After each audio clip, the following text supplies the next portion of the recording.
My dear friends, let me begin with a powerful and perhaps surprising statement. Muscle growth after the age of 60 is not only possible, it's biologically supported, naturally enhanced, and scientifically validated. We've long been told that muscle decline is an unavoidable part of aging, that as we grow older, we must simply accept weakness, frailty, and a loss of physical independence. But that's not accurate. What we've learned through decades of research in physiology, neuroscience, and human performance tells a very different story. Yes, muscle loss, sarcopenia, does occur with age, but it is neither inevitable nor irreversible. Decades of work in exercise physiology and molecular biology reveal that the primary driver of age-related atrophy is not the inexorable ticking of the biological clock, but a gradual retreat from the very stimuli that once kept muscle tissue vibrant: mechanical tension, sufficient amino acid availability, and robust neural demand. When daily movement patterns narrow, fewer trips up the stairs, shorter walks, lighter grocery bags, the contractile machinery receives a lower signal to grow and myofibrils slowly disassemble. In parallel, hormonal cascades that depend on physical effort, insulin-like growth factor 1, growth hormone pulsatility, even testosterone in men and estradiol in women, dampen in the absence of load, further tipping the balance toward catabolism rather than synthesis. Undernutrition amplifies the problem. Protein intake often falls in older adults due to appetite changes, dental issues, or lingering myths about high-protein diets harming the kidney. Yet a septuagenarian's muscle still responds robustly to a bolus of leucine-rich protein. It simply requires a slightly higher threshold, roughly 30-40 dren of high-quality protein per meal to overcome anabolic resistance. Couple that nutritional support with progressive resistance training that recruits a broad spectrum of motor units, slow, intermediate, and fast, and the molecular switches that control hypertrophy, M2-OR, satellite cell activation, myonuclei accretion re-engage almost as readily as they do in midlife. Critically, these adaptations are not merely cosmetic. Restored muscle cross-section translates into faster gait speed, higher bone-loading forces that preserve mineral density, enhanced glucose disposal through increased GLUT4 expression, and a substantial drop in fall and fracture risk. In other words, building strength after 60 is less about chasing youthful aesthetics than about extending the runway of functional independence and cognitive vitality, given the newly appreciated myokine-to-brain signaling axis. Equally important is the nervous system's plasticity. Motor neurons retain the capacity to fire at higher frequencies when challenged, driving greater force production and intermuscular coordination. Studies in octogenarians performing simple barbell deadlifts demonstrate double-digit percentage gains in rate of force development within weeks, a neuromuscular renaissance that would seem implausible without data. This illustrates that the architecture for adaptation remains viable. It merely awaits an explicit invitation in the form of load, movement variety, and adequate nourishment. When those conditions are met, the aging body reveals itself not as fragile but as exquisitely programmable, proof that muscle growth after 60 is less a biological miracle than a consequence of rediscovered stimulus. Resistance training after 60 functions less like a defiant act against aging and more like a conversation with biology in its own native language. Muscle fibers, whether they were first recruited during a high school sprint or a retirement community yoga class, interpret mechanical tension the same way as an urgent request to remodel. Each repetition that approaches mechanical failure deforms the sarcomere lattice just enough to activate sensors such as focal adhesion kinase and integrin-linked kinase. These intercellular microphones relay the message to M2-OR, which in turn drives protein synthesis and expands myofibril diameter. Crucially, none of these pathways check a birth certificate before switching on. What they monitor is intensity and novelty. That is why progressive overload matters. If last month's squat pattern demanded 30 kilograms for 8 controlled reps, the system adapts by adding contractile proteins until that load feels routine. Stagnation occurs only when the stimulus plateaus. A practical prescription for older adults is a stepwise progression. Increase load by 2 to 5% when a given rep range feels smooth, or add an extra set before adding weight when joints need more acclimation. Coupled with deliberate eccentric phases, 3 to 4 seconds on the lowering portion, you generate greater mechanical tension per fiber, amplifying hypertrophic signaling while minimizing the absolute weight required. Just as growth is stimulus-dependent, recovery is signal-dependent. Sleep consolidates motor learning via spindle activity in stage 2 and supports growth hormone secretion in slow-wave sleep. Adequate dietary protein 0.4 g per kilogram of body weight per meal ensures circulating amino acids are available when synthetic machinery peaks post-training. Here, creatine supplementation adds a unique layer. By replenishing phosphocreatine stores, it sustains adenosine triphosphate during high-effort sets, permitting a few additional reps that tip the hypertrophy ledger further toward net gain. Creatine's osmotic effect also draws water into muscle cells, acting as a volumetric anabolic signal that synergizes with mechanical stress. Importantly, resistance work rewires the nervous system. High-threshold motor units, often under-recruited in habitual low-intensity tasks, come online during heavy lifting, enhancing rate of force development, a primary determinant of fall prevention. Myelin plasticity in corticospinal tracts improves with repeated fast contractions, sharpening proprioception and balance. Psychological dividends mirror the physiological. Resistance sessions elevate brain-derived neurotrophic factor, reduce systemic inflammation, and foster self-efficacy. Thus, barbells, bands, or bodyweight become instruments for cellular storytelling. Each session narrates a reason to grow stronger. And the aging body, when given this narrative consistently and paired with deliberate recovery and smart supplementation, proves ready to answer back with vigor. One of the most effective and natural allies we have for muscle preservation and growth after the age of 60 is creatine monohydrate, a compound that is often misunderstood and unfortunately underutilized in older populations. For decades, creatine has carried a reputation as a performance enhancer for young athletes and bodybuilders, often leading many to assume it's inappropriate or unnecessary for those in later stages of life. But the reality is that creatine is not a synthetic stimulant or exotic compound. It's a naturally occurring substance produced by the liver, kidneys, and pancreas, and found in modest amounts in foods like red meat, pork, and fish. Its primary biological role is simple but essential.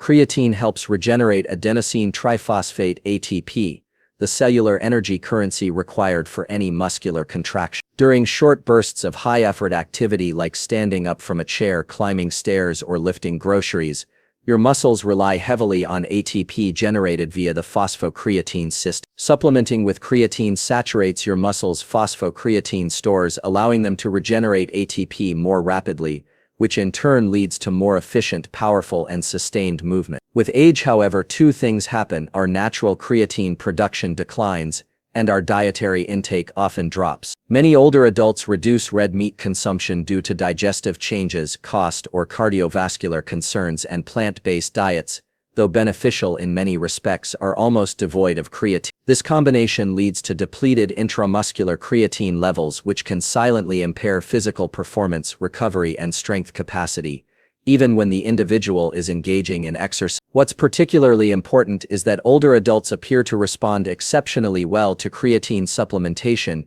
in part because their baseline levels are often low. That means when supplementation begins, typically around 3 to 5 grams daily, it acts almost like a recharging mechanism, restoring a vital energy buffer that the body has been lacking. Unlike many interventions that show diminished effects with age, creatine's benefits seem to hold steady or even improve among older populations. Clinical studies have shown increases in muscle mass, improvements in lower body strength, and even cognitive enhancements, given creatine's role in brain energy metabolism. Rather than being a niche product for athletes, creatine should be recognized as a foundational tool for aging well, supporting not just muscular strength but functional autonomy, mental clarity, and metabolic resilience. It is, in essence, one of the most well-researched and safest ways to nourish both body and brain as we age.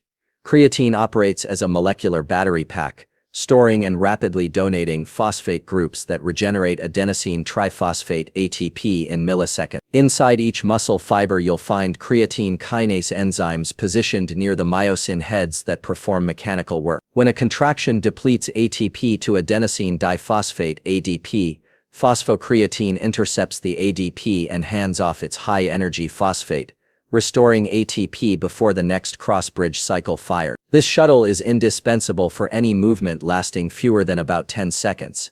The concentric phase of a squat, the push needed to rise from a low sofa, the press to shove a heavy door. Age diminishes intramuscular phosphocreatine reserves by 8–12% per decade, which is one reason brief, high-power efforts feel disproportionately taxing.